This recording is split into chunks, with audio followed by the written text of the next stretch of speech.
Hi മക്കളെ, എല്ലാ മക്കൾക്കും പുതിയൊരു വീഡിയോയിലേക്ക് സ്വാഗതം. ഇന്ന് നമ്മൾ നോക്കാൻ പോകുന്നത് 7ാം ക്ലാസ്സിലെ അടിസ്ഥാന പാഠാവലിയിലെ ഒന്നാമത്തെ യൂണിറ്റിലെ ഒന്നാമത്തെ പാഠഭാഗമാണ്. അപ്പോൾ യൂണിറ്റിൻ്റെ ഫസ്റ്റ് കൊടുത്തിട്ടുള്ള ക്വസ്റ്റ്യനും അതിൻ്റെ ആൻസേഴ്സും കൂടെ നമ്മൾ നോക്കുന്നുണ്ട്. അപ്പോൾ നമുക്ക് നേരെ വീഡിയോയിലേക്ക് കിടക്കാം. ഒന്നാമത്തെ യൂണിറ്റിൻ്റെ പേര് തന്നെ കതിർ ചൂടും നാടിൻ പെരുമകൾ എന്നുള്ളതാണ്. ഇവിടെ താഴെയായിട്ട് 2 സാക്ഷ്യപത്രങ്ങൾ കൊടുത്തിട്ടുണ്ട്. ഓക്കെ, സംസ്ഥാന കർഷക അവാർഡ് കിട്ടിയ 2 സാക്ഷ്യപത്രങ്ങളാണ് കൊടുത്തിട്ടുള്ളത്. ഈ സാക്ഷ്യപത്രങ്ങൾ നമുക്ക് നൽകുന്ന പ്രചോദനം എന്താണ്, ചർച്ച ചെയ്യുക എന്നതാണ് ഒന്നാമത്തെ ചോദ്യമായിട്ട് വന്നിട്ടുള്ളത്.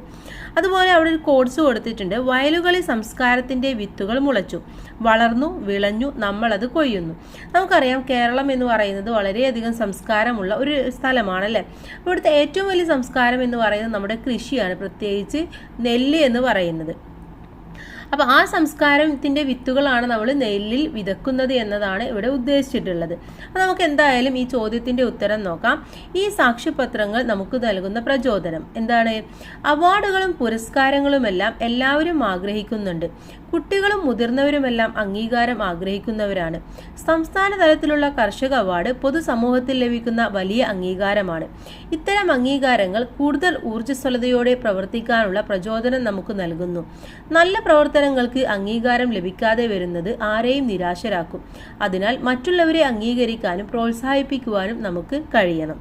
ഓക്കെ, ഇനി നമുക്ക് നേരെ പാഠഭാഗം നോക്കാം. ഒന്നാമത്തേത് ഗ്രാമശ്രീകൾ എന്നുള്ള ഒരു കവിതയാണ്. ഗ്രാമശ്രീകൾ. ഓക്കെ, അപ്പോൾ കവിതാ ഭാഗം കൂട്ടുകാർ വായിച്ച് മനസ്സിലാക്കുക. നമുക്ക് ഇതിലെ പ്രവർത്തനങ്ങൾ ഓരോന്നായിട്ട് നോക്കാം.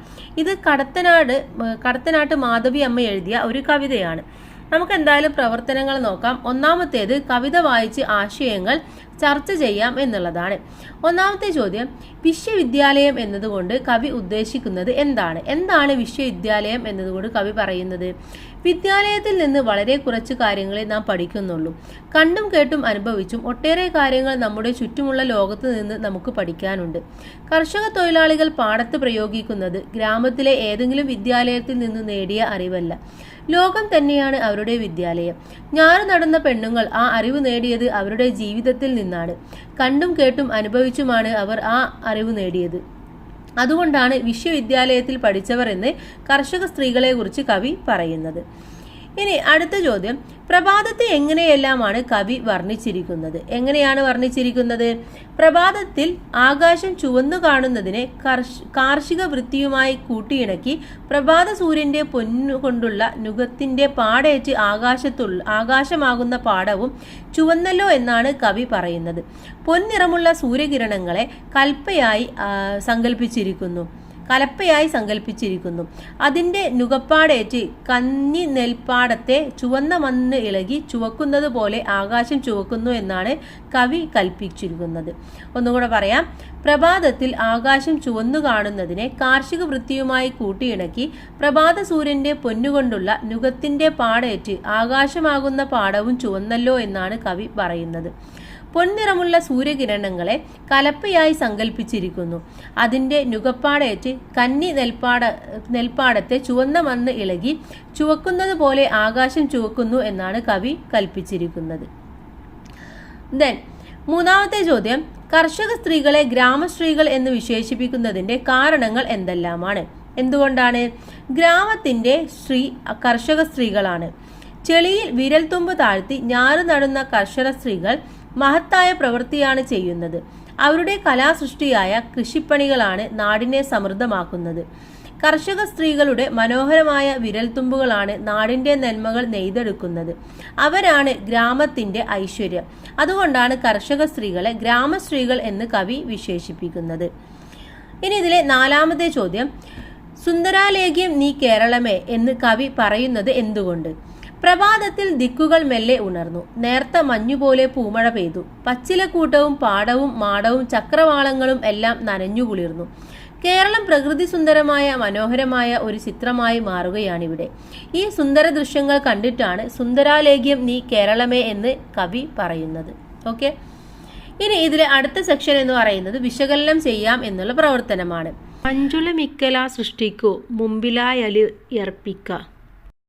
കൃഷി കലാസൃഷ്ടിയാകുന്നത് എങ്ങനെ വിശകലനം ചെയ്ത് കുറിപ്പ് തയ്യാറാക്കാനാണ് പറഞ്ഞിട്ടുള്ളത്. ഏതൊരു കലയെയും പോലെ മനോഹരമായ ഒന്നാണ് കൃഷി. കർഷക സ്ത്രീകളുടെ ആ കലാസൃഷ്ടിക്ക് മുന്നിലാണ് കവി കൈകൂപ്പി നിൽക്കുന്നത്. കർഷക സ്ത്രീകൾ കലാസൃഷ്ടിയിൽ ഏർപ്പെടുന്നത് ആത്മാർത്ഥതയോടെയും അർപ്പണ ബോധത്തോടെയുമാണ്. വരിയും നിരയും ഒപ്പിച്ച് കൃഷിപ്പാട്ടിന്റെ താളത്തിൽ ഞാറു നടുന്ന അവരുടെ വൈഭവം കൊണ്ടുതന്നെ കൃഷി മികച്ച മനോഹരമായ കലാസൃഷ്ടിയായി മാറുന്നു.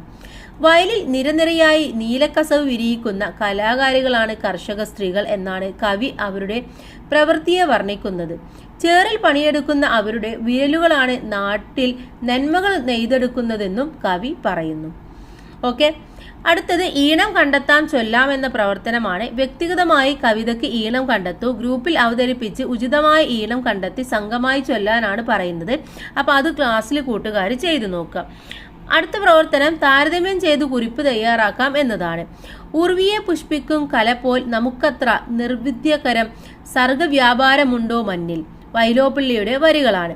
ഈ വരികളുടെ ആശയവും ഗ്രാമശ്രീകൾ എന്ന കവിതയുടെ ആശയവും താരതമ്യം ചെയ്ത് കുറിപ്പ് തയ്യാറാക്കുക എന്നുള്ളതാണ്.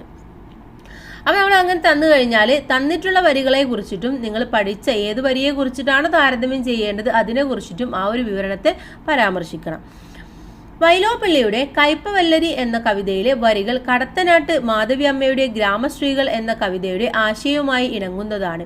ഭൂമിയെ ഫലസമൃദ്ധമാക്കുന്ന കൃഷി എന്ന കല പോലെ നമുക്ക് നിർവൃതി നൽകുന്ന സർഗപ്രവർത്തനം മറ്റൊന്നില്ല എന്നാണ് വൈലോപ്പിള്ളി പറയുന്നത്.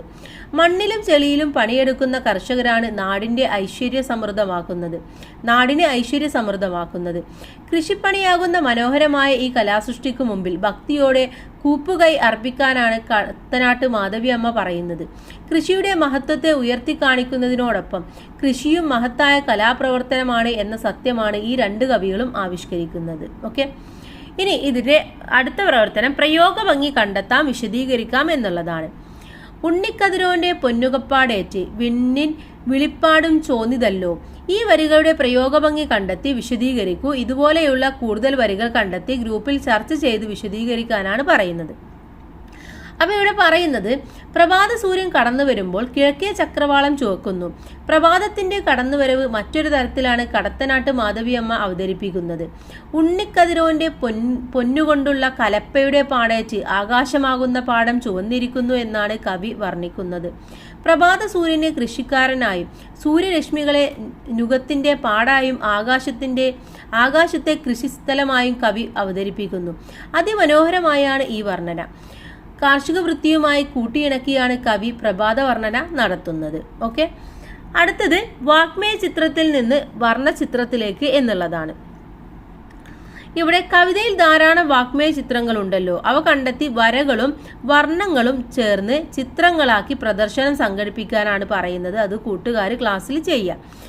അടുത്ത പ്രവർത്തനം ആശയപടം പൂർത്തിയാക്കാം, ആസ്വാദനം എഴുതാം. കോളത്തിൽ ആസ്വാദനാംശങ്ങൾ എഴുതുക, അവയെ അടിസ്ഥാനമാക്കി കവിതയ്ക്ക് ആസ്വാദനക്കുറിപ്പ് തയ്യാറാക്കുക. ഇവിടെ പ്രയോഗഭംഗി ഗ്രാമശ്രീകൾ ആസ്വാദനക്കുറിപ്പിന് ഒന്ന് കൊടുത്തിട്ടുള്ള പ്രയോഗഭംഗിയാണ്. മറ്റൊന്ന് കവിതയുടെ പ്രധാന ആശയം. പിന്നെ എന്തൊക്കെ കൊടുക്കാം? രചയിതാവിന്റെ കൃതി, ഈണം, താളം, വർണ്ണനകൾ, അക്ഷരങ്ങളുടെ ആവർത്തനം, വാഗ്മയ ചിത്രങ്ങൾ, ആശയഭംഗി, ഇതൊക്കെ നമുക്ക് ഇതിൽ ഉൾക്കൊള്ളിക്കാവുന്ന വിഷയങ്ങളാണ്. തയ്യാറാക്കിയ ആസ്വാദനക്കുറിപ്പ് സ്വന്തമായും കൂട്ടുകാരുമായി ചേർന്നും ആശയം, വാക്യഘടന, പദം, അക്ഷരം, ചിഹ്നം എന്നീ തലങ്ങളിൽ എഡിറ്റ് ചെയ്ത് മെച്ചപ്പെടുത്താനാണ് പറയുന്നത്. അപ്പോൾ നമുക്ക് എന്തായാലും ഒരു ആസ്വാദനക്കുറിപ്പ് എഴുതാം. കേരളീയ ഗ്രാമങ്ങളുടെ ഐശ്വര്യമായി കർഷക സ്ത്രീകളെ അവതരിപ്പിക്കുന്ന കടത്തനാട്ട് മാധവിയമ്മയുടെ മനോഹരമായ കവിതയാണ് ഗ്രാമശ്രീകൾ. പാടവരമ്പിലൂടെ നടക്കുന്ന കവി കൃഷിപ്പണികളിൽ മുഴുകിയിരിക്കുന്ന സ്ത്രീകളെ കാണുന്നു. കർഷക സ്ത്രീകളിലൂടെ ഗ്രാമത്തിന്റെ ഭംഗിയും വിശുദ്ധിയും സമൃദ്ധിയുമൊക്കെ വരച്ചു കാണിക്കുന്നു. ആശയം, പ്രയോഗഭംഗി, വർണ്ണനകൾ, ഈണം, താളം, വാഗ്മയ ചിത്രങ്ങൾ എന്നിവയെല്ലാം ഈ കവിതയെ ശ്രദ്ധേയമാക്കുന്നു. കൃഷിപ്പണി എന്ന ശ്രേഷ്ഠമായ കലാസൃഷ്ടിക്ക് മുമ്പിൽ കവി ഭക്തിപൂർവ്വം കൈകൂപ്പി നിൽക്കുന്നു. ഉണ്ണിക്കതിരോന്റെ പൊന്നുകപ്പാടേറ്റ് വിണ്ണിൽ വിളിപ്പാടും ചോന്നിതല്ലോ എന്ന വർണ്ണന കർഷകർ പാടത്ത് നിലമുഴുന്നതിനെ ഓർമ്മിപ്പിക്കുന്നു. മഞ്ഞുപോലെ പെയ്ത പൂമഴയിൽ പച്ചിലക്കൂട്ടവും മാടവുമെല്ലാം നനഞ്ഞു കുളിർന്നു എന്ന വർണ്ണനയും ഏറെ പ്രത്യേകതയുള്ളതാണ്. പ്രയോഗഭംഗികൾക്ക് നിരവധി ഉദാഹരണങ്ങൾ കവിതയിലുണ്ട്. ഉണ്ണിക്കതിരോൻ, കുന്തലബന്ധം, സുന്ദരാലേഖ്യം, നീരാളം തുടങ്ങിയ പ്രയോഗങ്ങളെല്ലാം ശ്രദ്ധേയമാണ്. കവിതയുടെ ഈണവും താളവും കവി ആവിഷ്കരിക്കുന്ന ഭാവവുമായി ഇണങ്ങി നിൽക്കുന്നു. അക്ഷരങ്ങളുടെ ആവർത്തനവും കവിതയുടെ ചൊല്ലഴക് വർദ്ധിപ്പിക്കുന്നു. പ്രകൃതി ദൃശ്യങ്ങൾ വാക്കുകൾ കൊണ്ട് കവി അതിമനോഹരമായി വരച്ചിട്ടുണ്ട്. കേരളീയ പ്രകൃതിയുടെ ഭംഗി ഓരോ വർണ്ണനയിലും കാണാം. നാട്ടിൽ നന്മകൾ വിതച്ച് കൊയ്യുന്ന കർഷക സ്ത്രീകൾ അർപ്പണബോധവുമുള്ള കലാകാരികളാണ്. ചേറിൽ താഴ്ത്തുന്ന കർഷക സ്ത്രീകളുടെ വിരലുകളാണ് നാടിന്റെ നന്മയും സമൃദ്ധിയും നെയ്തെടുക്കുന്നതെന്ന് കവി പറയുന്നു. അവരെ ആദരവോടെ ഓർക്കുന്ന കവിതയാണിത്. നാട്ടിൽ ഐശ്വര്യം നിറക്കുന്ന ഈ തൊഴിലാളി സ്ത്രീകൾ ഗ്രാമസ്ത്രീകളായി നമ്മുടെ മനസ്സിൽ നിറഞ്ഞു നിൽക്കുന്നു. അപ്പൊ ഇതൊക്കെയാണ് ഈ ഒരു പാഠഭാഗത്ത് നമ്മൾ പഠിച്ച കാര്യങ്ങൾ, അല്ലെങ്കിൽ ആ കവിതയുടെ ആസ്വാദനം എന്ന് പറയുന്നത്.